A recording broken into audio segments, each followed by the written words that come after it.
The Norman and Florence Brody Family Foundation is dedicated to exploring topics of national and international importance and is proud to support Policy Watch with Doug Besheroff at the University of Maryland.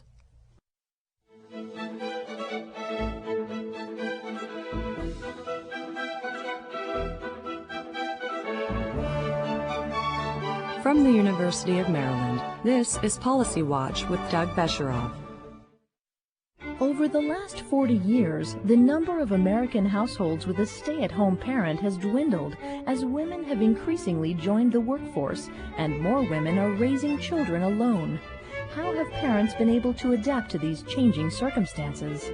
To find out, Policy Watch is joined by Suzanne Bianchi, co-author of Changing Rhythms of American Family Life and professor of sociology at the University of Maryland. And now, the host of Policy Watch, Doug Besheroff. Suzanne Bianchi, welcome to Policy Watch. Thank you. I usually say, and welcome to the University of Maryland, but you teach here. That's right. So I don't say that. We're here to discuss your new forthcoming book, Changing Rhythms of American Family Life. And your co-authors are? My co-authors are John Robinson and Melissa Milkey in the Department of Sociology here at the University of Maryland. Now, this is a book about how families manage when mothers, notice the emphasis there, work outside the home. And I say that because that's the big change, right, in the last 30 or 40 years. That is the big change. If we were to go back to 1975, a lot of our comparisons do, we had roughly half of mothers in the workforce. Now it's 80%. Averaged across all mothers, 10, 11 hours a week. Now twice that, 26 hours a week. So very large change in mothers working outside the home. And one of the big changes is that the mothers are going to work even as their children are younger. So it's not the old pattern, which was, well, the children are in grammar school or whatever, and there's more free time to work. That's right. The really dramatic change is among women who have preschool-age children. Married women with preschool-age children in particular, who in the past might have been at home full-time. So you have this book that asks parents to fill out, well, looks at the results, of when parents are asked to fill out a diary. Tell us about the diaries and how that works. Well, what we do, we use a methodology, as you say, called time diary methodology, in which we ask people to basically walk through a 24-hour day. They don't know necessarily what we're trying to study. We just take them through yesterday. Now, why don't they know? Why do you not want them to know? Well, if we were to tell people that we want to study the time you're spending raising your children, it might, make them emphasize that kind of time. We want them to, as honestly as they can recall how they spent their time, run through all their time uses.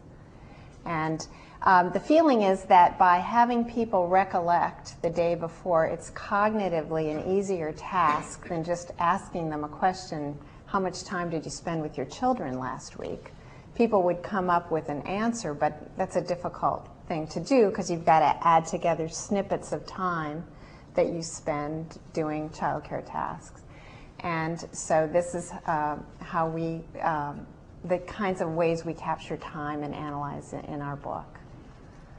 How many families did you follow in this? Well, we're using time diary data collected from families at 1965, 75, 85, and then 98 to 2000. And we're roughly looking at 1,000 or so interviews at each of those time points. So for our discussion today, we can sort of say 30 years ago and now as sort of the comparison. Is that all right with you? Something like that Good. would be about right. If that's all right. Yeah, sure. So, big increase in employment among mothers. Tell us about it. More hours, more mothers working, or what? Definitely more mothers working. Definitely more of them working throughout the year, full-time year-round, and more hours a week. But still, among mothers, there's a sizable segment who don't work year-round, certainly, and don't work at all, even when their children are young. But big increases in the number who work some hours and in those who work full year. So we used to call the mothers who stay-at-home mothers. What's the new word that we use that is politically correct? In our book, we've gone round and round about this, actually. We end up with just non-employed mothers, and usually that means non-employed for a given year or two, maybe 3, maybe 6, but not their whole careers, non-employed versus employed mothers. How many hours a week does an employed mother work? Well, an employed mother averages something like 35, 36 hours a week. 35 hours is a lot of hours. I guess they've stopped taking care of children. Well, that's the interesting finding for us. They've stopped doing some things, but not taking care of children. We make an argument that one of the things that we think's happened in the United States is that there really has been a ratcheting up of the expectation that you invest time in children, spend time with children, that sort of cultural expectation of intensive mothering has increased. Just going to work didn't all of a sudden relieve women of the responsibility of mothers, that is, of investing and spending time with children. If anything, it probably put pressure on them to take on the burden of doing both, or trying to do both as best they could. That and other changes that have happened in the family. Well, as I was reading your book, I was trying to understand why the mothers would be doing this besides motherly love. How much a role is played by the fact that families are smaller, there aren't other children, so it's both easier and almost more needed to play with the child at home? Well, there certainly is this argument, sometimes called the quantity-quality trade-off. That is the idea that as we have smaller families, we invest in each child ever more intensively. And there certainly has been a reduction in fertility, would be one factor. There may be other factors as well. If you think about today's mothers, on average, delay childbearing, have children later in life, and we speculate that that may also be they time children in their lives when they're ready to spend a lot of time with children. They've done a lot of other things, and they've done some amount of traveling. They've gotten their education, they've established themselves in the labor force, now they've become parents, and to fewer children, as you suggested. And at least when those children are young, those children become the center of what they see themselves wanting to spend their time on when they're not at work. And this may be beyond the data you have, but do you see any sense that some of this attention may be caused by, I don't mean this the way it's going to sound, guilt for having been out of the house during the day? Well, I think there is an element of guilt. That's part of this bundle we call this intensive mothering idea, this culture that it's in some ways you cannot give too much. And the fact that you're not there may make you always wonder whether you're doing enough for your child. And so those things do predispose towards investing more time in child rearing when you are at home. I'll try to come back to that in a minute. Now, in the book, you actually make a distinction between direct child care and indirect.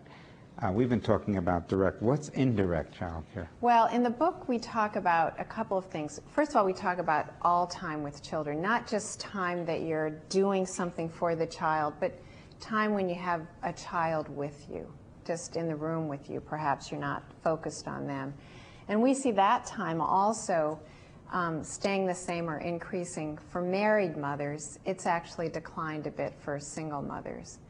Another indirect, if you will, child care would be, we talk about multitasking, the fact of child care being done with other activities. And we see an increase in child care that accompanies other kinds of activities, particularly leisure kinds of activities. Well, I'm afraid to say I see both parents and what I take because of the ethnic differences, caretakers often multitasking by having a cell phone on the ear while the children are doing something else. Is that part of this? Well, I'm thinking more about that. Some of the multitasking is maybe going out to dinner and having children along. Now that's an increase. That's more. That happens more now than 30 years ago.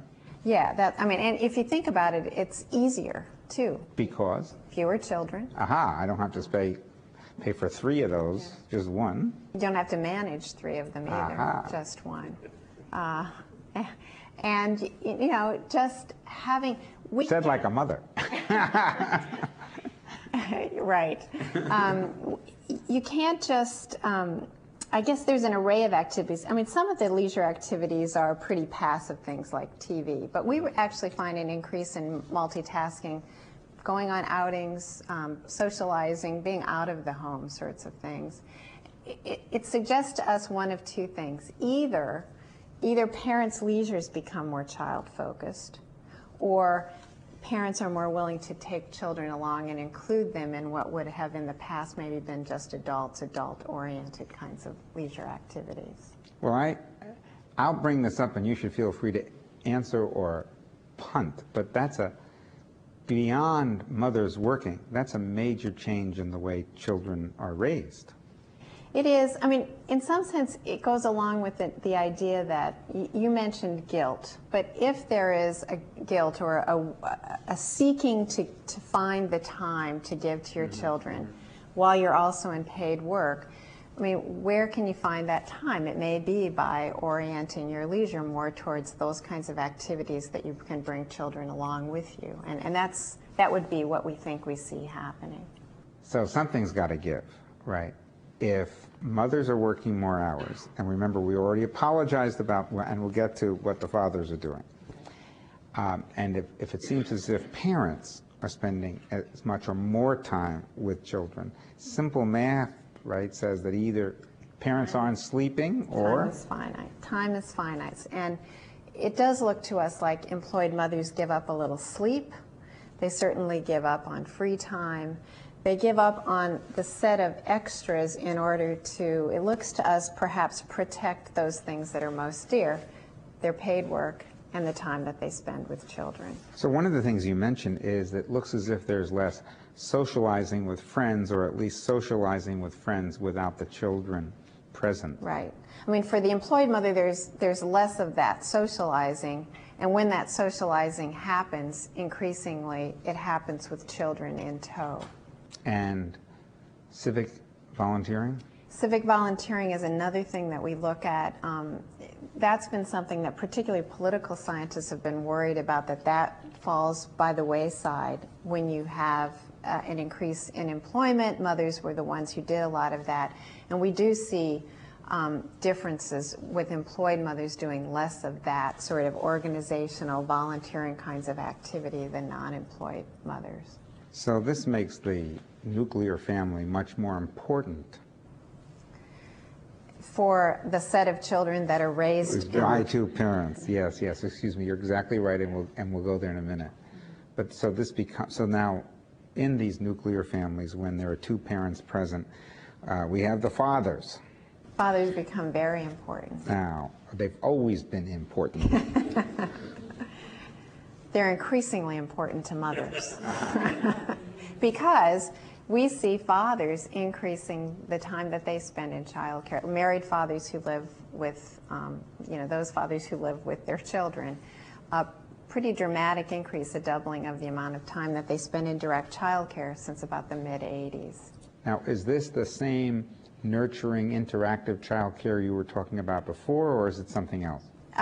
It's both. In fact, one of the questions for fathers is always, the claim about fathers has always been, they've always skimmed off the fun stuff, and left the caregiving to the mothers. Mm-hmm. And it is true that a higher proportion of father time is this interactive time, actually, this playing with children.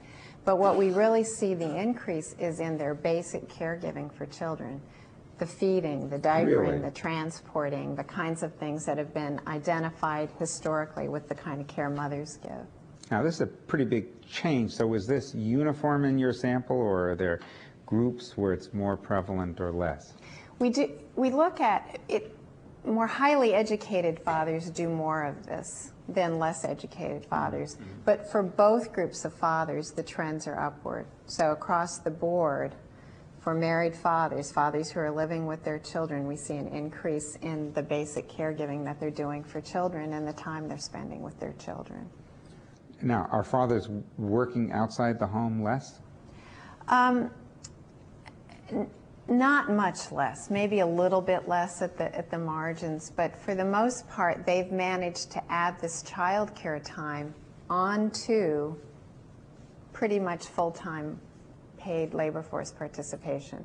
So we see a bumping up, actually, in the total workloads of mothers and fathers. You say total workloads, this is outside employment and in the home, Yeah, taking care of the kids? If I count sort of both, say, well, both paid work and unpaid work in the home, childcare, housework, shopping, is important to the family. The total of that unpaid and paid bundle is more nearly equal than it was 30 years ago in total. Well, actually, it's always been more equal than one would think, but it's with fathers doing much more of the paid work historically and mothers doing much more of the unpaid work. What's a little more equal is that gender division. So you see fathers bumping up their unpaid work somewhat, and mothers dramatically bumping up their paid work.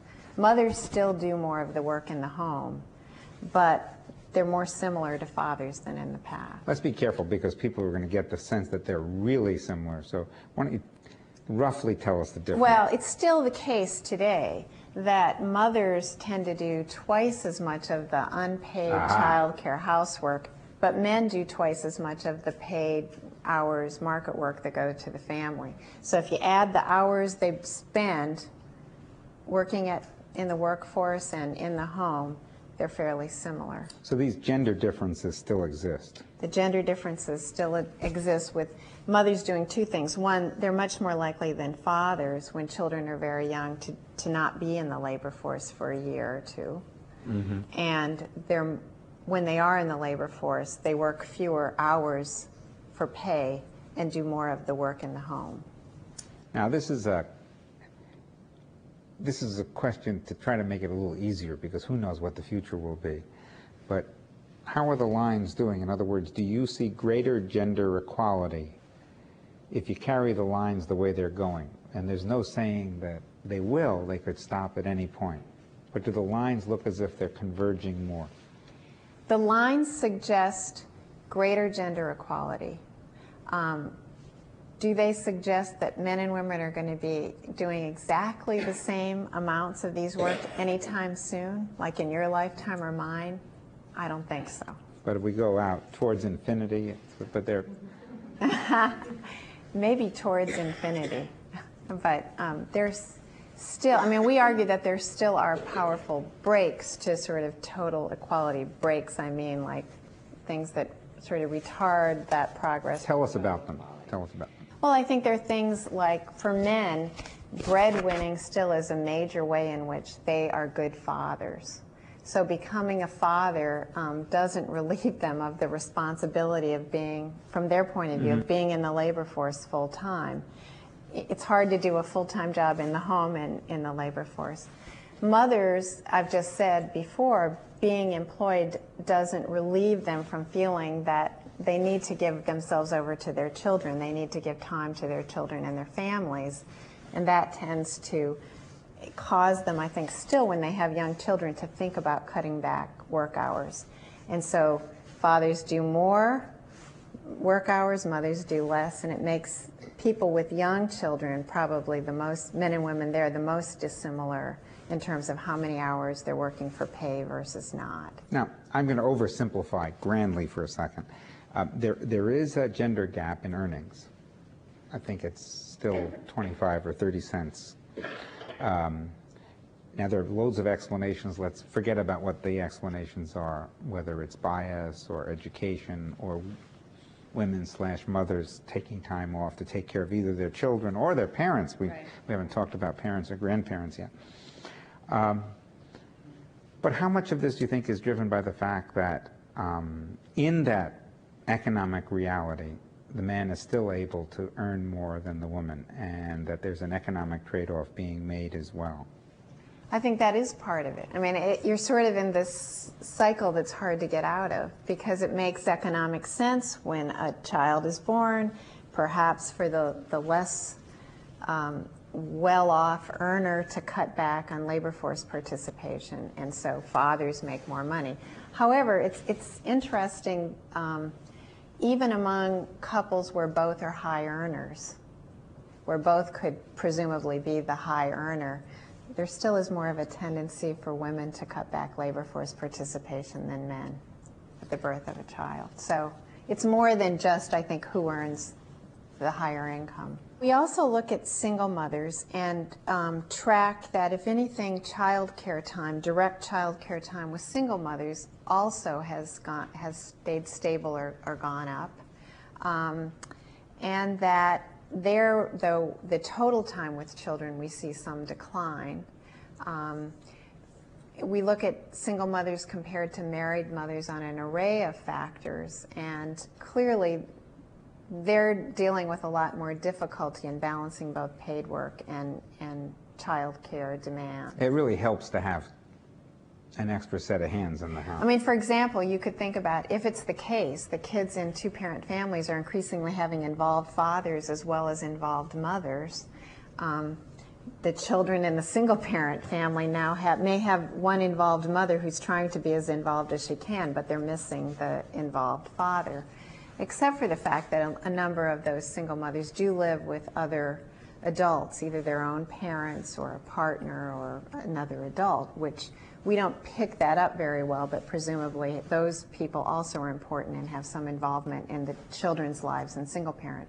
No, in my own research I can see that, which is that the single mothers who have supports, whether it's supports living with them or close by, just have a easier time, seems like the wrong word, but are better able to make do than the mothers who are entirely on their own.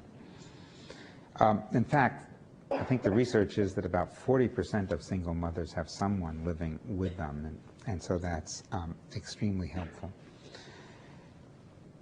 Before we close, before we turn to the audience for questions, I wonder if I could ask you, what's this new world look like from the children's point of view? Well, we don't have a great idea, I guess, about children, but we do in this book also look at children's diaries. What are they doing? In fact, I should mention we had a fourth co-author just on that chapter for children, Sarah Raley, a graduate student of ours, who argues that what we've thought about children, there are two stories about children. They're either doing too much, they're overstructured, or their lives are too full of free time and they're doing all the kinds of things we don't want them to be doing, sitting on the couch, watching TV, playing video games. What we find is that in the children diaries, they look pretty busy too, although some claim that there's a middle class bias there, that it's really middle class kids who are in a lot of structured activities, but that, and yet they still have a reasonable amount of free time as well. We look at the children's activities by the employment status of mother and by whether they're in a single-parent family or two-parent family, and we don't really find that many differences between how they spend their time. And how about that business about the hurried child and the busy child? They're busy. I mean, they're in school 35 hours. A lot of them have extracurricular activities. You know, we only are looking at school-aged children in the data that we have.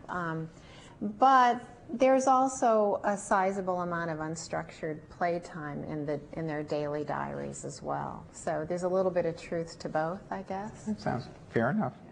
We should turn to the audience for questions now, but before doing so, let me say that if you want to write to us or ask us questions, it's policywatch@UMD, that's UMD for University of Maryland, .edu.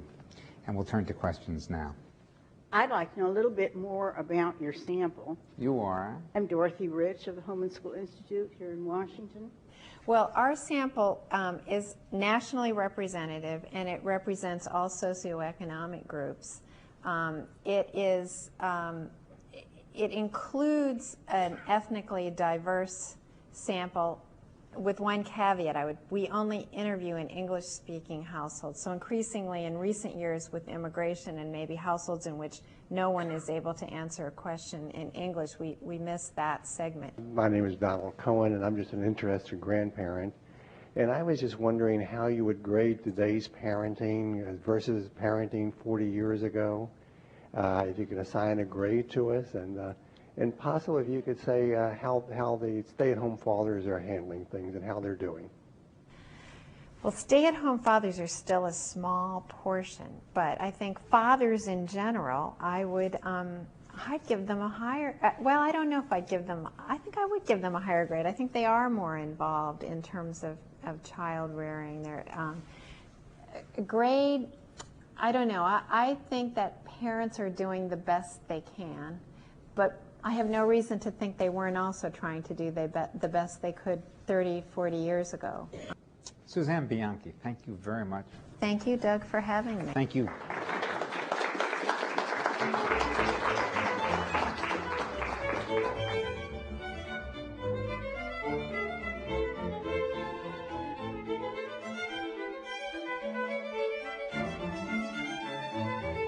This program was produced by the University of Maryland, which is solely responsible for its content. The Norman and Florence Brody Family Foundation is dedicated to exploring topics of national and international importance and is proud to support Policy Watch with Doug Besheroff at the University of Maryland.